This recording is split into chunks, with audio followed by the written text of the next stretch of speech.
Hi, happy Friday. Welcome to our podcast. I'd like to welcome Jackie today. She's meeting with Julie and I to talk about co-living. And a little bit about Jackie. She is a leader and expert in sustainable and community-driven co-living, investing in property and management. She began her journey in co-living investments in 2017, leveraging house hacking strategies to create community-focused living spaces.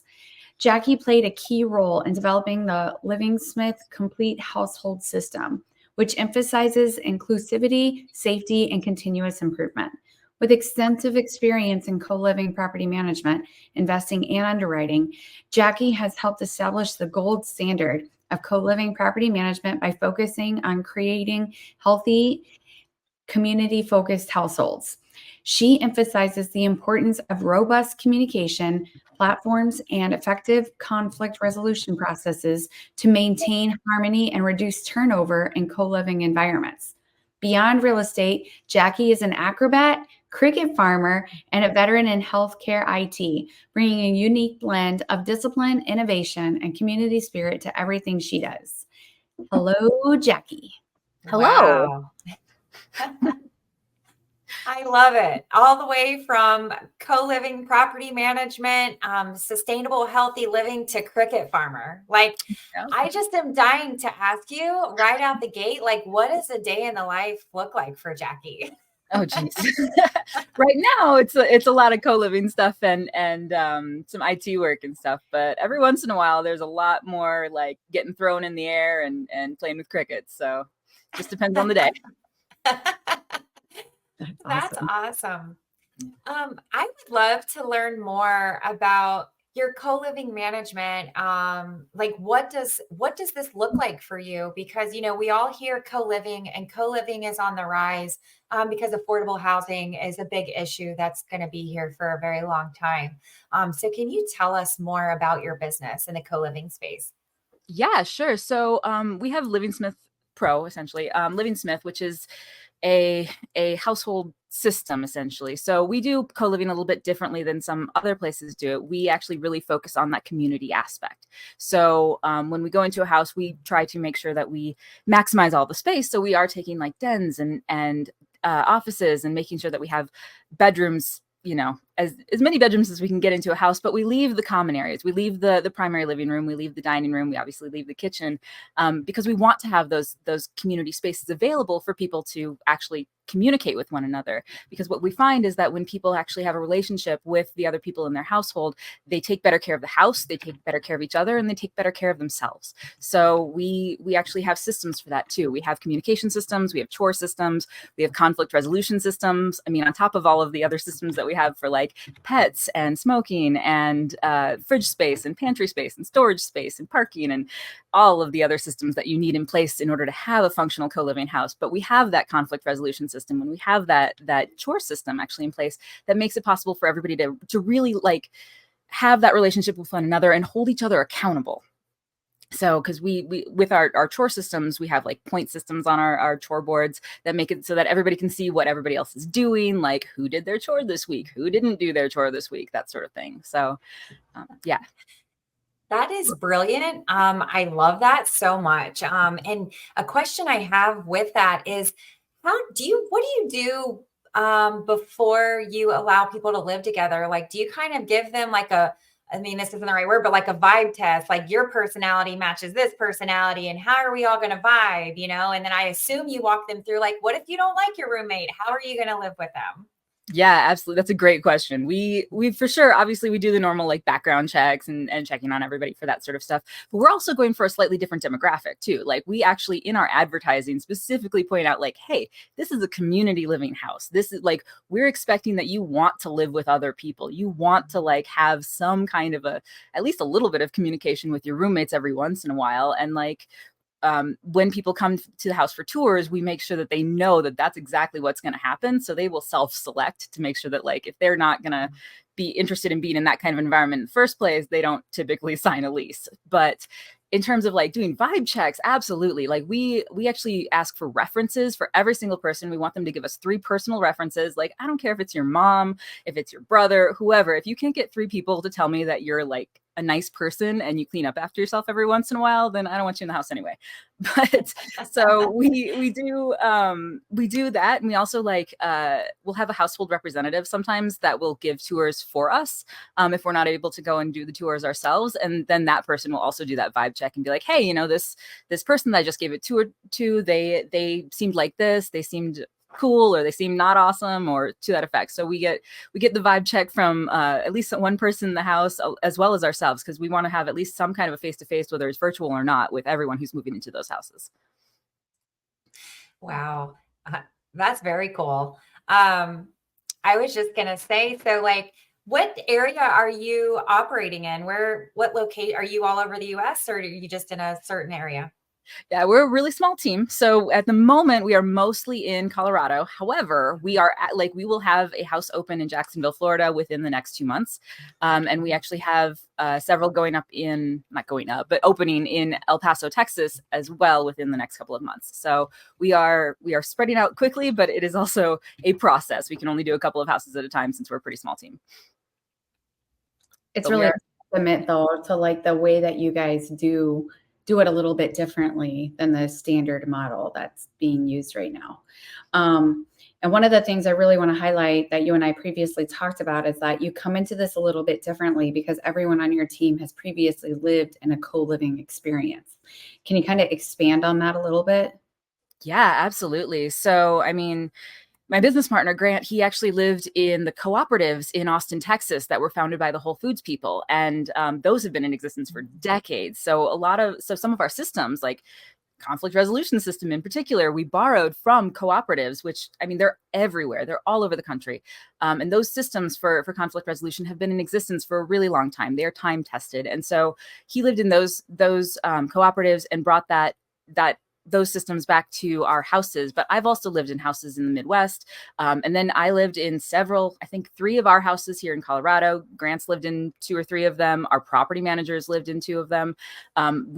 For multiple years at a time too. It's not like a couple of weeks, but like several years we lived in these houses. So we know that the systems work. We know that they're functioning, and we know that people actually like work out better when they follow these conflict resolution systems and when they follow the chore systems. And we've had really great success with it too. I mean, our average occupancy is 97%. The average stay on a month-to-month lease is 2 years. So, and we have at least 2 people, I think, who've been with us the full 7 years that we've owned some of our houses. So people seem to really like it, and we really like it.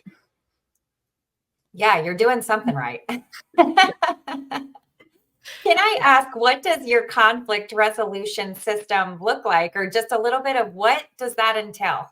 Sure, yeah. It's called a 5-on-5 process. So it's really just like a systemized process of talking to someone. So like first one person talks for 5 minutes, then the second person talks for 5 minutes. Then, I mean, you do it again. You kind of like, you actually have to stop and set a timer and listen to what the other person is saying for that 5 minutes that they have to talk, instead of just going back and forth super fast like a lot of people like to do, including myself. You know, like these processes are things that like we're not trained in them in real life.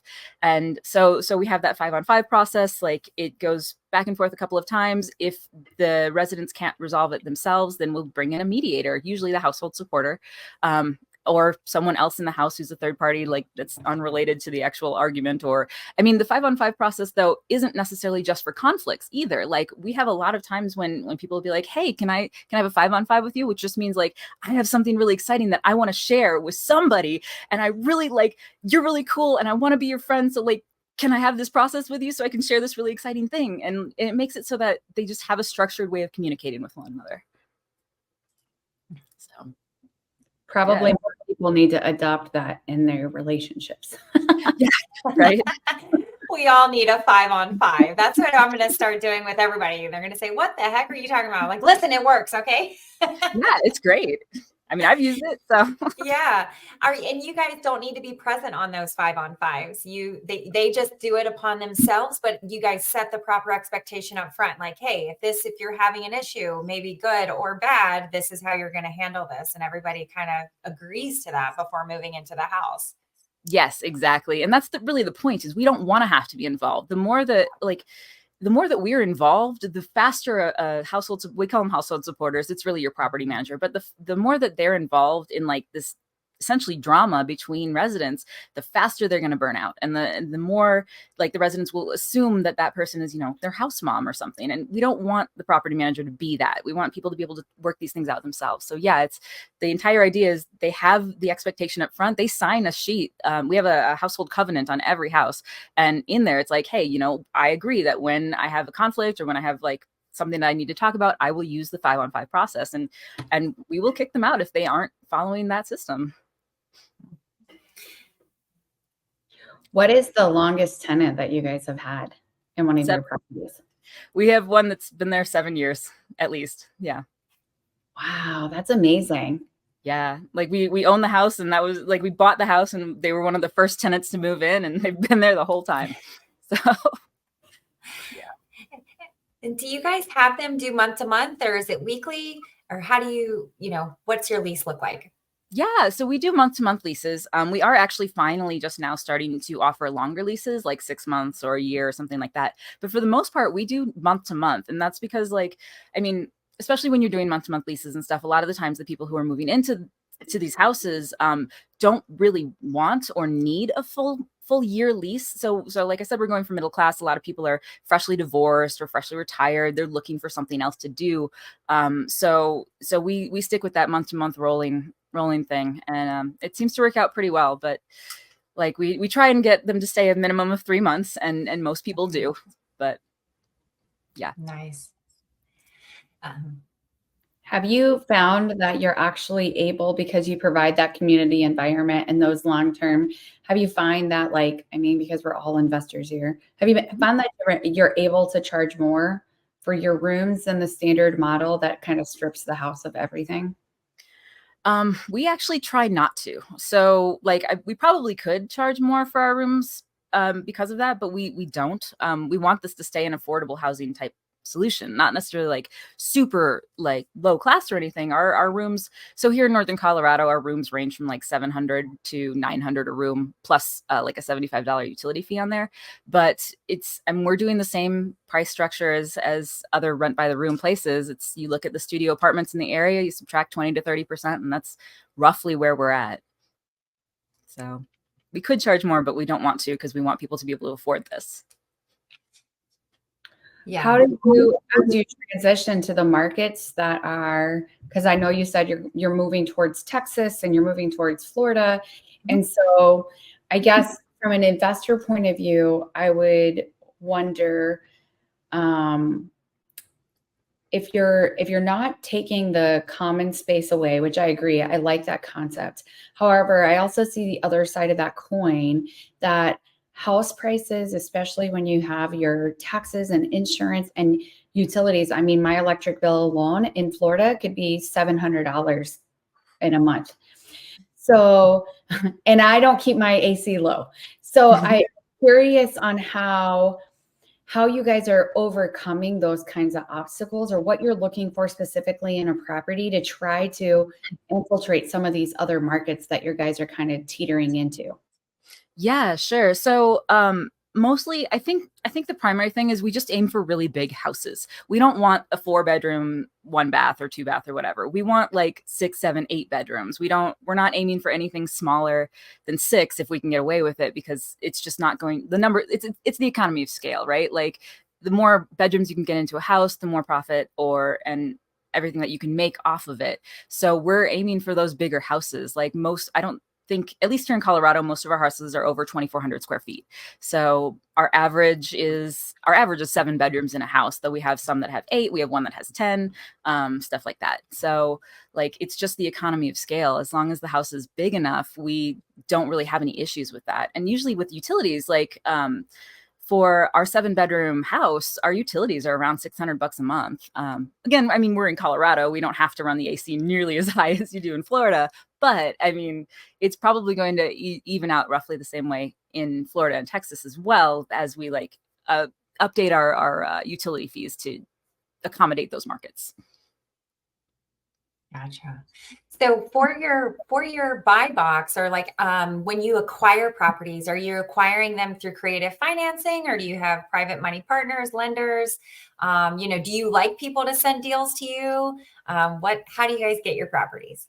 Yeah. So most of the properties that we own right now, a lot of them we bought before the rates went up. And like in my little bio thing, we did start with house hacking. Like the first property we bought, I bought it as a primary residence. I lived there with the tenants. And it was a 7-bedroom property. So like we ended up with that 5%, or actually that one was a 3.5% down payment, and worked really Nice. nicely. So so a lot of them we do have like that. We do love private money partners. And I do actually have several wholesalers that I work with who send me properties that we're looking at. So we are starting to get into the doing more of the BRRRR method lately. But yeah, we would love to get more of the creative finance deals and stuff. That's part of the reason I'm in sub too, right? Like trying to get Yes. more of those creative finance deals. So yeah. Okay, awesome. Well, tell us what your buy box is. So I know you've got 2,400 square foot minimum. I know that you want the more bedrooms, the better, but you guys are willing to kind of go in and add bedrooms as you see fit. Yeah. Do you have like a max purchase price, or is it just deal dependent?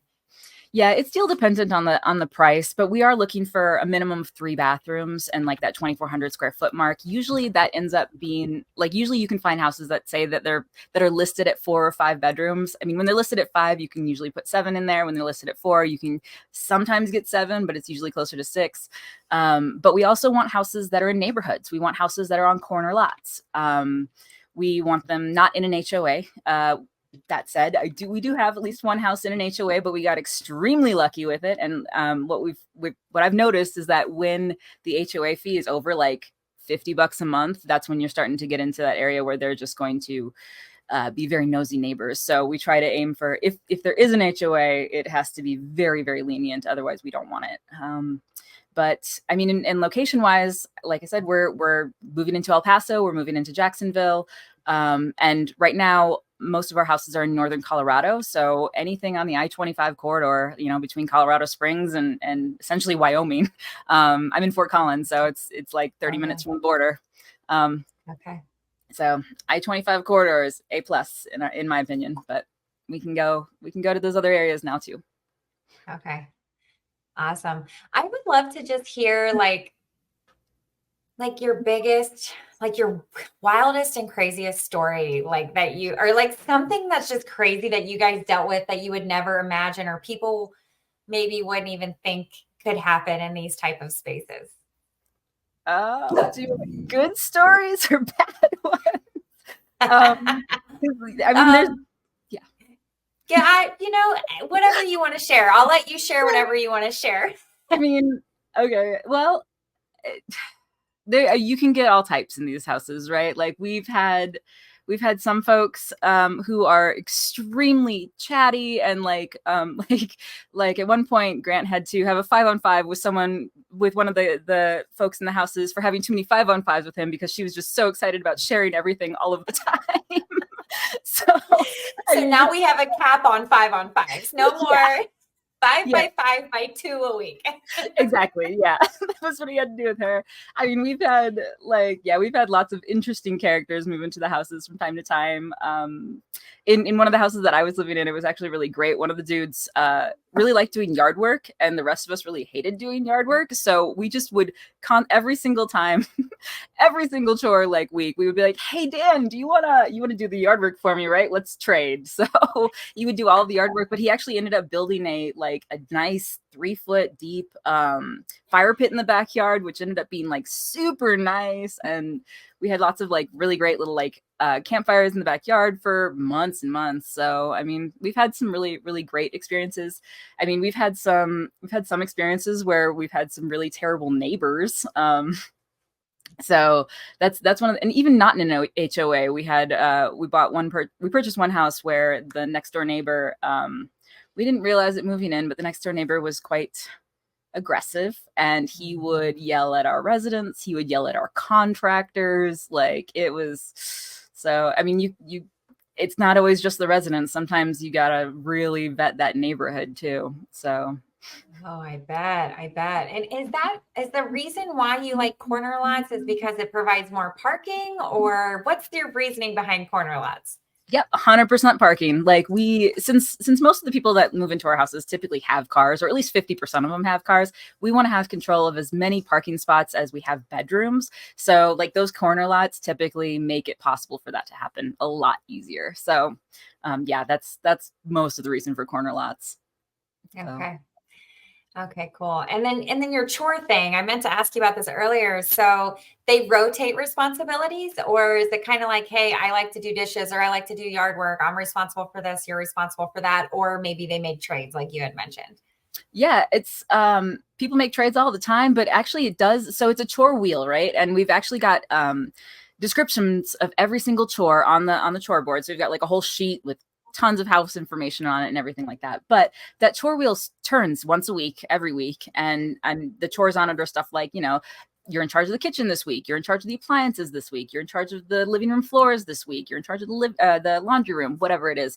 And it just rotates. So if somebody really hates doing yard work, for example, they'll just trade. They'll try to trade with someone else to make sure that both chores get done, but that sometimes we have people who, they have a bad back or they can't do something particularly well. So and usually people are very, very willing to trade.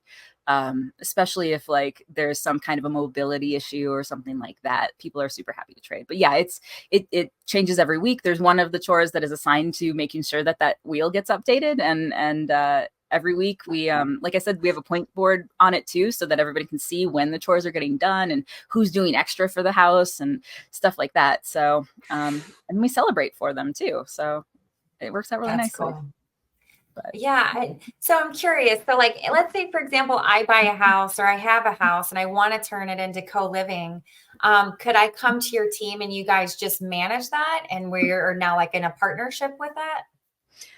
Yes, if you're in an area that we are actively in. If you're not, if you're in an area that we're not already active in, we would need a minimum threshold in order to be able to make sure that we have someone on site who can do everything. So if you wanted to be in Tennessee, for example, we would need 20 houses ish so that we could hire a full-time property manager to be there. But we would train that property manager, get everything running. It would be a process. We can't do everything all at once because we are, like I said, a small team, but yeah, we would be able to work with you on that. Or we do have training as well. So if you just wanted to do it on your own, we have a course completely made. We've got tons of documentation, all of the chore descriptions. So, and basically all of the stuff that you would need. So you don't have to reinvent the wheel. You don't have to make all of the same mistakes that we made getting up and running. You can just plug and play for the most part. Oh, that is wonderful.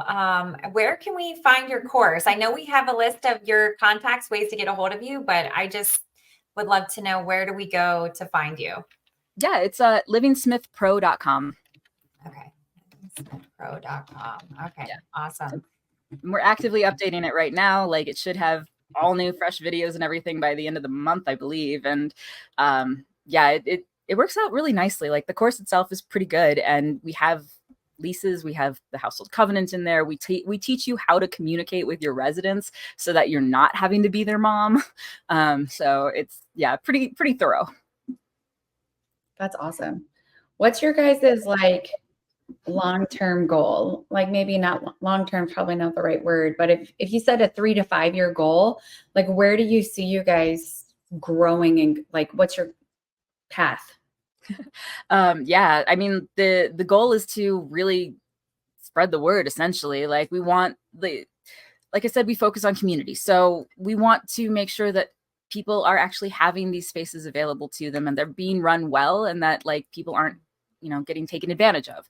Our goal really is, we want to spread out. We want to be everywhere as much as we can be. It's a process. So I know that we're spreading through Texas probably first, and Florida and Texas first, in addition to Colorado. But I mean, it's kind of up in the air where we go after that. So, but we want to be everywhere.